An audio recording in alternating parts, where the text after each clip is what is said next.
Hey guys, this is OddOneGaming. This is going to be another Raid Shadow Legends video. So guys, today I'm really excited. Honestly, you can see the happiness on my face.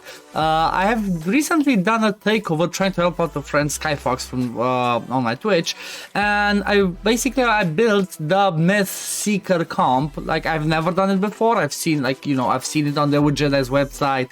I've seen the potential, the champions that you could use with it.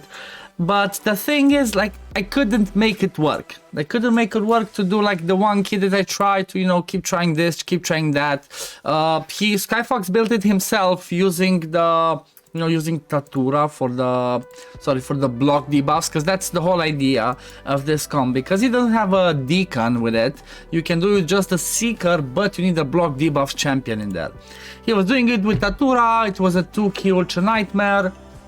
He was happy with it. He was like, oh, can you just log in my account and try and improve my Feign?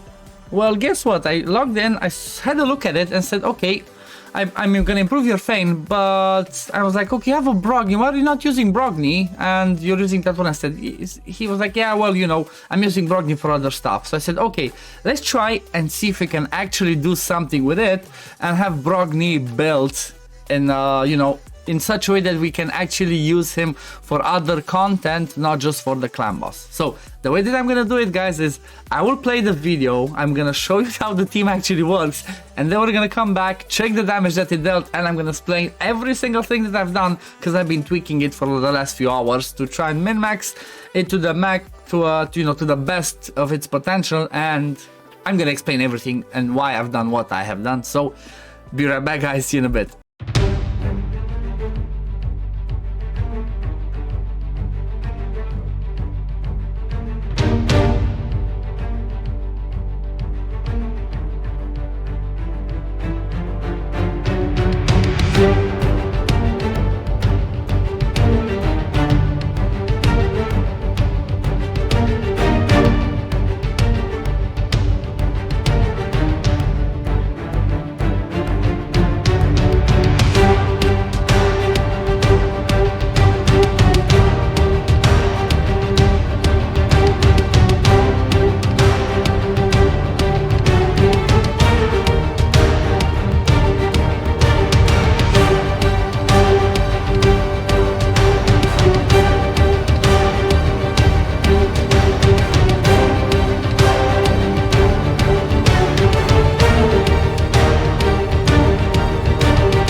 And I am back. Look at this, guys. 78.26 million damage.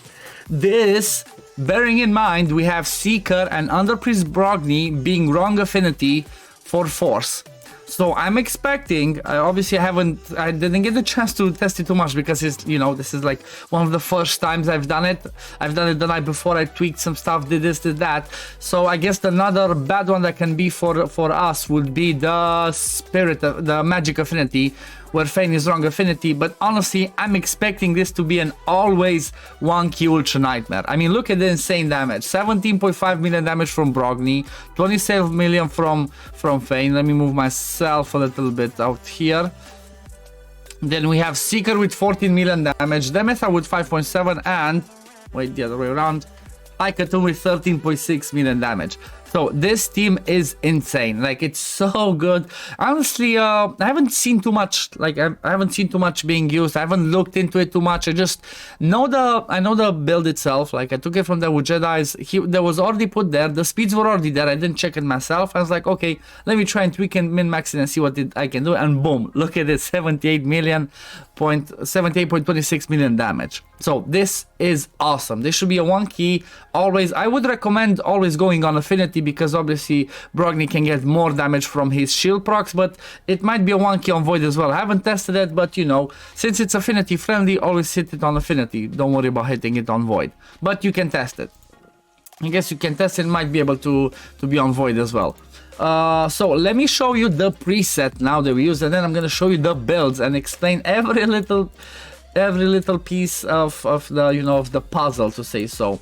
So this is going it's full auto from the beginning, like Ultra Nightmare, Brutal. It should be like, you know, full auto from the start. The presets that you need is lock her A3 because you do not need it, and then make her prioritize the A1.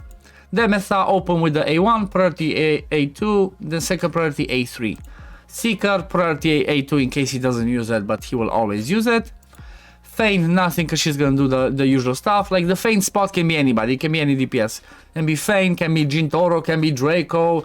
There is a ninja variant as well, but for that one I think you need there might be different speeds, and I think the same thing for Jintoro. So try and have a look at the with Jedi websites if you're gonna try it, if with a different DPS that, like, you know, has some funky passives. Because Jintoro gets 15% more turn meter boost. So when Seeker does that and Haikatun does it, it might throw it out of tune, so be careful with those. Then under Priest Brogni just made sure he prioritizes the A3, even though he will always do it. So that's pretty straightforward, full auto. Now let's have a look at the builds and let me explain how and what I did. So the last time that I actually tested, before I did the last tweaking, I actually hit I was like 68, so I was like 10 million less damage.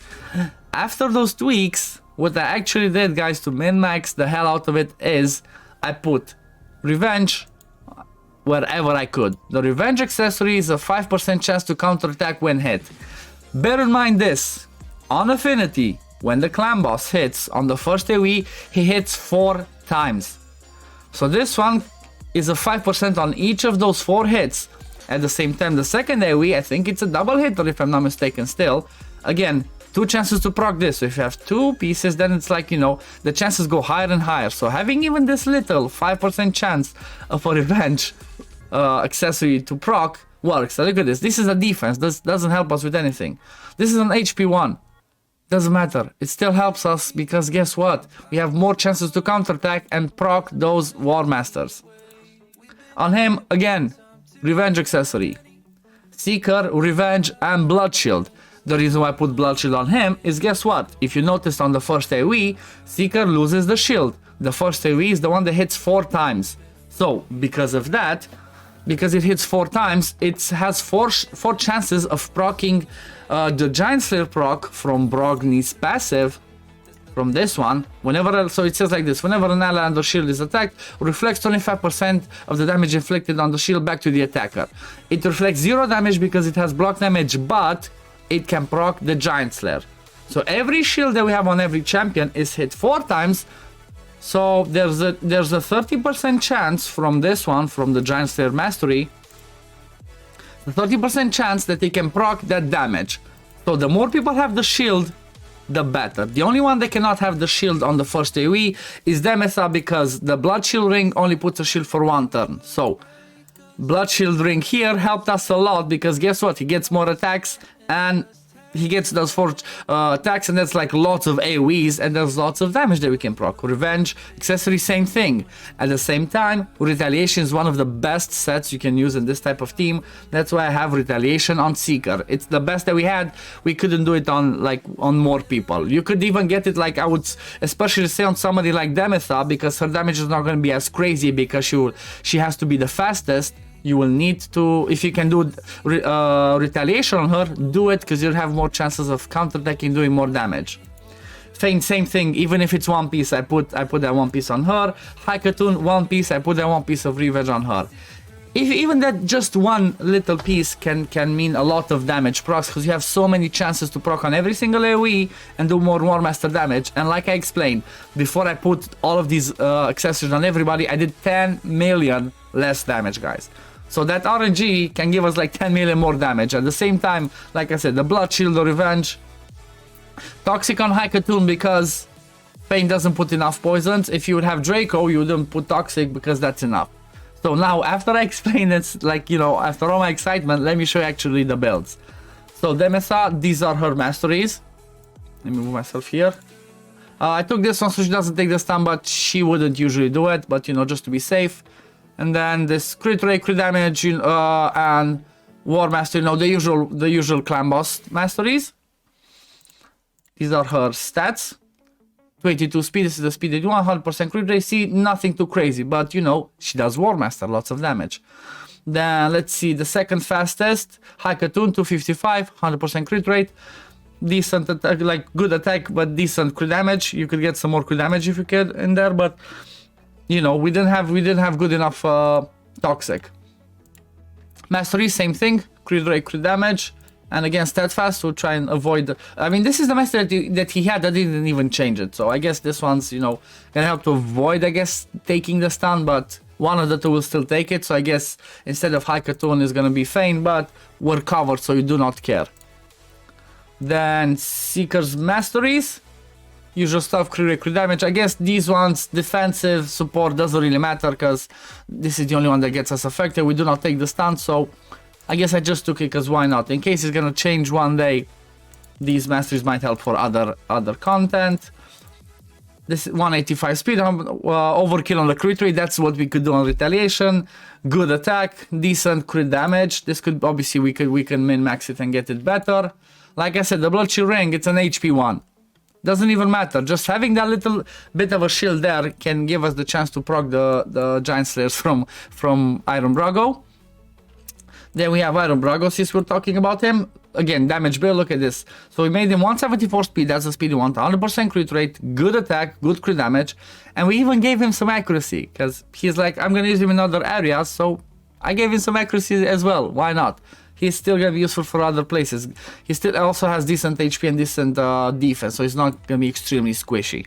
And then our DPS Feign, like random sets, 148 speed, she can be extremely slow. 100% crit rate, the right accuracy, good attack, and good crit damage. So this is the build, guys. This is a really insane team that, you know, it can be done because everybody's gonna have a Haikatoon. So as long as you know you have the other components, you can do that. If you do not have Brogni, obviously you're gonna put somebody else that does that block debuff. You normally would want somebody that does block debuffs for 2 turns on a 3-turn cooldown. So if you don't have a Brogni, maybe getting to that 1 key damage might be a little bit harder for this specific team. But maybe if you didn't have Brogni, you might have Draco instead of her. That might work. You might be able to tweak to get more damage from other things in there. So it's, you know, use the champions that you have, and this is like the core that you want. So the core of this is like these three, obviously: Demytha, Seeker, Haikatoon, and the block debuff champ and 1 DPS.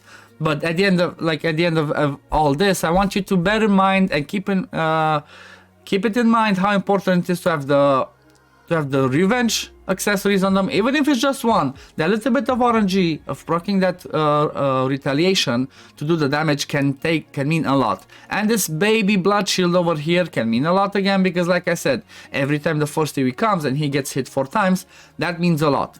Same time, I wish I had a Blood Shield for Under Priest Brogni, because again, he loses it. If he doesn't proc the lasting gifts over here, which I took it specifically for that reason, to have a chance to put the shields for 3 turns. If he doesn't proc this one, he doesn't have the shield either himself. So if we had a Blood Shield, except like, doesn't matter what, if I had a Blood Shield, I would put it on him. The ring I didn't put honestly on him because he has extremely low base attack, so I wanted to keep that good RNG, because look how much attack we're losing if we're just putting these ones. So I just kept that one revenge accessory, that's fine. Hopefully we're gonna get a Blood Shield ring one day, and he's gonna be able to change this attack ring into a Blood Shield one, and then guess what? More damage, guys, more damage. And it's, you know, this is how teams are built. You always have to try and tweak and min-max and, you know, watch it and see what you're missing, see what's dropping when, and, you know, this is how we do content. It takes us hours and hours and hours of tweaking, but the result was insane. So I have rambled enough. The video is carrying on and being pretty long, but I don't know, guys. I was really excited. I'm really happy that I managed to get his team to be a 1K on all affinities, all difficulties, and I'm really excited that I could showcase this as well for you guys. Hopefully this is helpful for you, and you know, hopefully this was something that you were waiting for, and now you can 1K the clan boss yourself. But I'm gonna call it a day to say so, and I will see you guys in the next one. Peace, love, take care everyone. Bye.